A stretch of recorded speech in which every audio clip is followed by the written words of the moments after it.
என்கின்ற அரசியல் தமிழகத்தில் என்னவென்றே தெரியாத ஒரு காலகட்டம். தமிழ்நாட்டில் சாதியை தவிர வேறு எந்த பிரச்சனையும் யாருக்கும் தெரியாது. ஒன்று பல்லனாக இருக்க வேண்டும், இல்லைன்றால் பறையனா இருக்கணும், இல்லைன்னா நாடாரா இருக்கணும், இல்லைன்னா செட்டியாரா இருக்கணும். அவன் சாதியா தான் இருக்கணும். எல்லாருமே எவனும் ஒன்னா இருக்கக்கூடாது, தமிழனா இருக்கக்கூடாது, ஒன்னா நிக்கணுங்கிற பேச்சா எடுக்கக்கூடாது. யாருமே துண்டு துண்டாதான் நிக்கணும். கூடங்குளம் அணுகுலை போராட்டமா? அது பறையனுடைய போராட்டம் இல்ல, நாடாருடைய போராட்டம் இல்ல, செட்டியாருடைய போராட்டம் இல்ல, மீனவனுடைய போராட்டம். இந்திரா நகர்ல பறையர்கள் மீதான தாக்குதலா, சாதிய ஒடுக்குமுறையா? அது பறையனுக்கும் நாடாருக்குமான பிரச்சனை, தமிழ்நாட்டினுடைய பிரச்சனை இல்ல.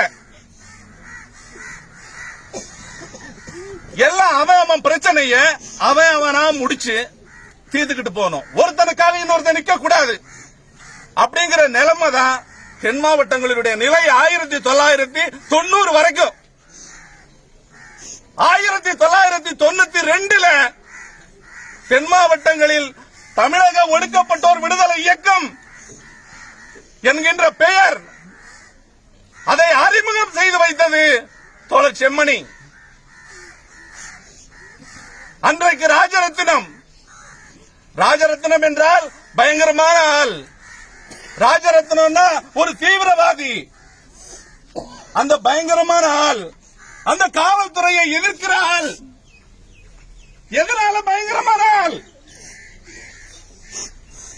காவல்துறை அவர் ஏன் எதிர்த்தார்? சாராயம் வித்தாரா? சாராயம் வித்து வீட்டுக்கெல்லாம் தங்கச்சி அக்காவுக்கெல்லாம் நகையெல்லாம் பண்ணி போடணும்னு அந்த வேலையை செஞ்சாரா? அதனால காவல்துறையோட சண்டை போட்டாரா? கடத்தல் தொழில் பண்ணாரா? காவல் நிலையங்களில் உட்கார்ந்து கட்ட பஞ்சாயத்து பண்ணாரா? எதுக்காக காவல்துறை எதிர்த்து நின்னாரு செம்மணி?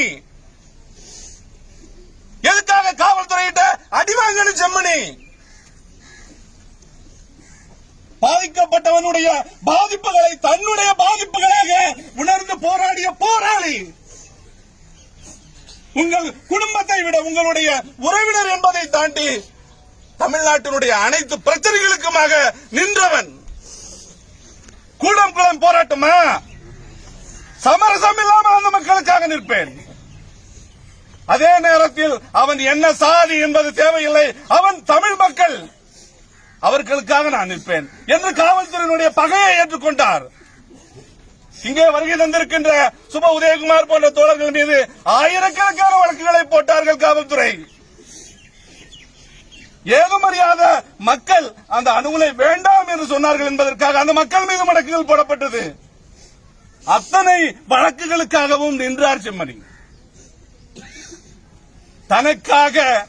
தனக்கு ஒரு வருமானம் வேண்டும் என்றால், தனக்கு ஒரு பொருளாதார நலன் வேண்டும் என்றால், இன்னைக்கு எல்லாம் போலியா ஒரு பெட்டிஷனை போட்டுட்டு ஸ்டேஷன்ல உட்கார்ந்து எவ்வளவு கொடுக்கறீங்க, நான் முடிச்சுக்கிறேன், எதிர் பார்ட்டிகிட்ட பேசுங்க, ரெண்டு பார்ட்டியை உட்கார வச்சு பேசுங்க, அதுல எனக்கு எவ்வளவு கிடைக்கும் அப்படிங்கிற மாதிரியான ஆள் இல்லை.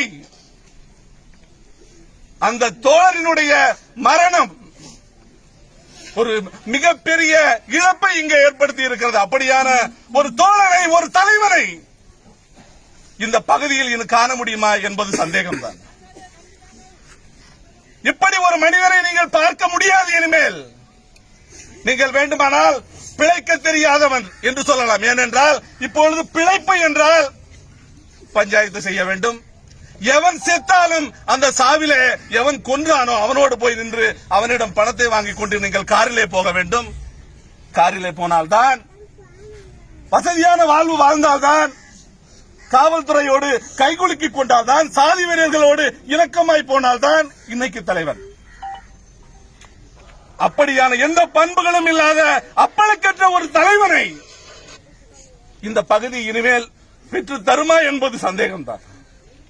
என்றால் நாங்களும் தென் மாவட்டத்தினுடைய அனைத்து பகுதிகளையும் பார்க்கிறோம்.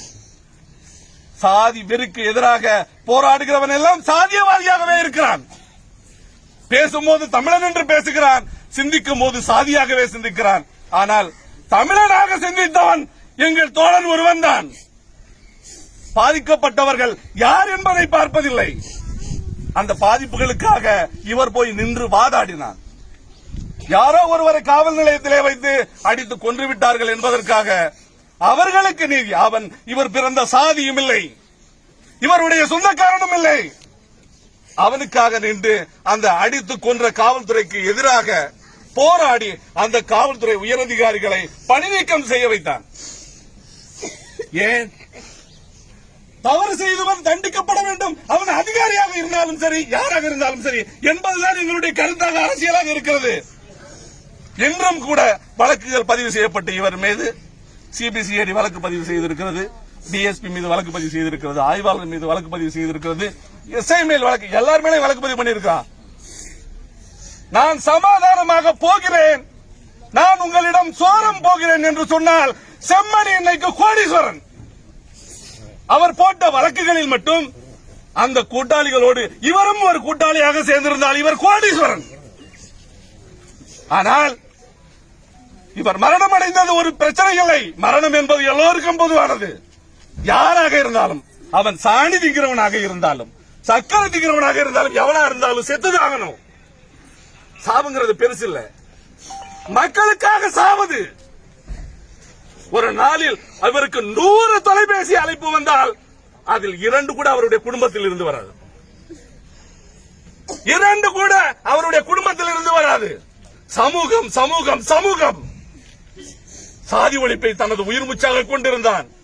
அதற்காக சாதி வெறியை தூண்டிவிட்டு மோதலை உருவாக்கி அதிலே தன்னை தலைவனாக வளர்த்துக் கொள்ள வேண்டும் என்கின்ற ஆசை இல்லாதவனாக இருந்தான்.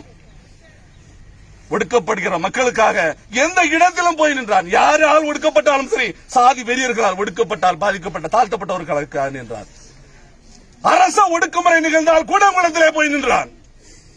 ஒடுக்குமுறைக்கு ஆளாகிற மக்களின் பக்கம்தான் நின்றானே ஒழிய பொறுக்கி தின்கிறவர்கள் பக்கத்தில் அவர் நின்றதில்லை.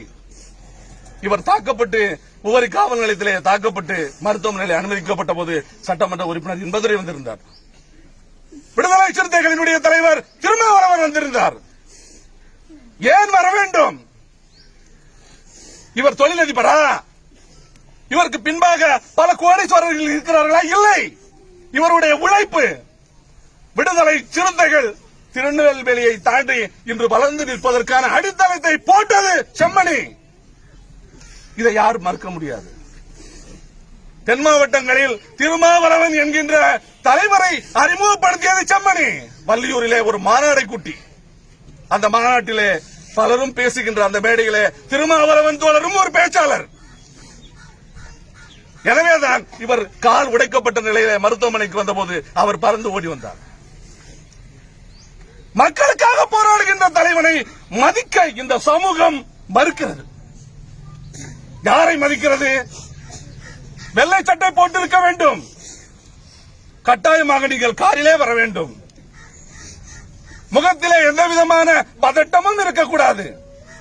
நீங்கள் ஏசியிலே உட்கார்ந்து ஏசியிலே அமர்ந்து காரிலும் ஏசியை பொருத்திக் கொண்டு அமைதியாக வந்து நின்றார். இவர்தான் அம்சமான தலைவர். இப்படி போராடுகின்றவர்கள் எப்போது பிறப்பார்கள் இந்த மண்ணில்? வ.உ.சி இருந்தார். பல்வேறு தலைவர்கள், பல்வேறு வீரம் செறிந்த போராட்டங்கள், இந்திய விடுதலை போராட்டத்தில் இருந்து பல்வேறு வீரம் செறிந்த போராட்டத்தை நடத்திய இந்த திருநெல்வேலி மண்ணில் சாதி ஒழிப்பே தமிழ் தேச மக்களினுடைய விடுதலை என்று முழங்கிய தமிழ் தேச விடுதலை போராளி தமிழரசனுடைய அரசியலை உள்வாங்கி இந்த பகுதியிலே களமாடிய ஒரே மாவீரன் யார் என்றால் செம்மணிதான். எனவேதான் தன்னோடு நின்ற தோழர்கள் எவ்வளவு பேர் தன்னை விட்டு ஓடி சென்றாலும் கூட நான் தனி ஒருவனாக என்னுடைய கொள்கையிலே நிற்பேன் என்று சொன்னார். சமூகத்தினுடைய நெருக்கடிகள், குடும்பத்தினுடைய நெருக்கடியான சூழல், இவை எல்லாம் ஒரு பக்கம் என்றால் இந்த மக்கள் இவன் நமக்கான போராடி என்கின்ற அந்த உணர்ச்சியற்றவர்களாக, அவர் யார் என்றே உணராதவர்களாக இருக்கிறார்களே என்கின்ற ஒரு வருத்தம், வேதனை. நேத்து வந்தவன் எல்லாம் ஆடிக்காரிலே போகிறான். நேத்து கட்சியிலே சேர்ந்தவன் தன்னை படத்தை போட்டு போஸ்ட் அடிச்சு ஒட்டிக்கிறான். நீ அப்படியெல்லாம் ஒட்டுவியா அப்படின்னு கேட்கப்படும். என்னமோ பெரிய பெரிய போராட்டம் நடத்திட்டு சொல்லி போராட்டத்தை அப்படியே வரிசைப்படுத்தி என்ன செய்ய போறீங்க? என்ன சம்பாதிச்ச நீ? இதுதான் கேள்வி. இப்ப என்ன போராடினாரு, யாருக்காக போராடினாரு, எத்தனை உயிரை காப்பாத்தினாரு, கொல்லப்பட்ட எத்தனை உயிர்களுக்கு அவர் இழப்பீடு பெற்று தந்தார் என்பதெல்லாம் கேள்வி. அவர் எவ்வளவு வச்சிருந்தாரு, அவர் எவ்வளவு வச்சிருக்காருங்கதான் கேள்வி. இந்த பொருளியல் கண்ணோட்டத்தில் அரசியலை பார்க்கின்ற போக்கு இன்னைக்கு எல்லா இடத்துலயும் அப்படியே விரவி கிடக்க முடியாது. பொருளியல் தேவைதான், ஆனால் இந்த சமூகத்திலே இந்த மக்களுக்காக உண்மையாக போராடுகின்றவனை மதிக்கின்றவர்களாகவும் நாம் இருக்க வேண்டும். அப்படி போராடுகின்ற ஒரு தோழனாக எங்களுடைய தமிழக ஒடுக்கப்பட்டோர் விடுதலை இயக்கத்தினுடைய தலைமை குழு தோழராக இருந்தார். ஒரு கோபம் இல்லாமல், ஒரு ஆவேசம் இல்லாமல், எவ்வளவு பெரிய கருத்துக்கள் ஆனாலும் கூட ஒரு நிதானமாக பேசுகின்ற ஒரு தன்மையை பெற்றவராக அவர் இருந்தார். அப்படியான ஒரு தோழனை, தலைவனை இன்று நாங்கள் இழந்திருக்கிறோம். எங்களுக்கு ஒரு மிகப்பெரிய வேதனை. நாங்கள் இந்த மாதிரி மருத்துவமனையில் அனுமதிக்கப்பட்டிருக்கிறார் என்று சொன்னவுடன் உவரியில் இருந்து எப்படி நாங்கள் அவரை மீட்டு வந்தோமோ அதே போல நாகர்கோயில் ஆஸ்பத்திரியில் இருந்து சிரிச்சுக்கிட்டே அவரை வீட்டுக்கு கூட்டிட்டு வந்துருவான்னு தான் நாங்க வந்தோம். இவருக்கு நினைவேந்தல் பேச்சு பேசுவோம் அல்ல. மருத்துவமனையில் இருக்கிறாரு, அவரை போய் பார்த்து அவரை காப்பாத்தி வீட்டுல கொண்டு வந்து விட்டுட்டு ஒழுங்கா உடம்ப பாத்துக்கங்கன்னு சொல்லிட்டு போலான்னு தான் நாங்க வந்தோம். வந்துகிட்டு இருக்கும்போது பாதி வழியிலே ஏன் சொல்லப்படுகிறது செம்மணி இறந்து விட்டார். இப்படியான துயரம் யாருக்கும் ஏற்படக்கூடாது. அதிலும் தனக்காக வாழ்கின்றவனுக்கு அப்படி நிலை ஏற்படலாம். பொதுவிலே அனைவருக்காகவும் இருக்கின்றவர்களுக்கு இப்படியான நிலை ஏற்படக்கூடாது. நாம் அவருடைய நினைவை போற்றுவது மட்டுமல்ல, அவருடைய குடும்பத்தை நாம் காப்பாற்ற வேண்டும். அவர் பல்வேறு பொறுப்புகள், அவருக்கு ஒரு குடும்பம் மட்டும் இல்ல, அவருடைய அக்காவை, அவருடைய தங்கை, அவருடைய அண்ணனை, அவருடைய தம்பியை எல்லாரையும் பார்க்கின்றவர்கள். அப்படியான ஆட்கள் அங்க பார்க்க முடியாது. கல்யாணம் பண்ண அடுத்த நாள் இவங்களுக்கு சம்மந்தம் இல்லாம போயிடும். அண்ணனுக்கு தம்பிக்கு சம்மந்தம் இல்லாம போயிடும். அக்காவுக்கு தம்பிக்கு சம்மந்தம் இல்லாம போயிடும். அனைத்து குடும்பங்களையும் தன் குடும்பமாக வைத்து அரவணைக்கின்ற ஒரு இப்படியான பண்புள்ள குடும்ப தலைவனையும் பார்க்க முடியாது. இப்படியான நேர்மையான ஒரு அரசியல் தலைவனையும் பார்க்க முடியாது. அப்படியான ஒரு தலைவனை நாம் இழந்திருக்கிறோம். அவரை நினைவுகூறுவது மட்டுமல்ல, அவரை போற்றுவது மட்டுமல்ல, அவருடைய குடும்பத்தை நாம் தாங்க வேண்டும். அவர் விட்டு சென்ற சமூக பணிகளை நாம் தொடர்வோம். அவருடைய துன்பப்படுகின்ற, துயரத்திலே உழல்கின்ற அவருடைய குடும்பத்தை காப்பதற்கு தோழர்களாகிய நாங்கள் என்றும் துணையாக நிற்போம் என்று சொல்லி செம்மணி அவர்களுக்கு வீர வணக்கத்தை உரித்தாக்கிக் கொள்கிறேன். நன்றி.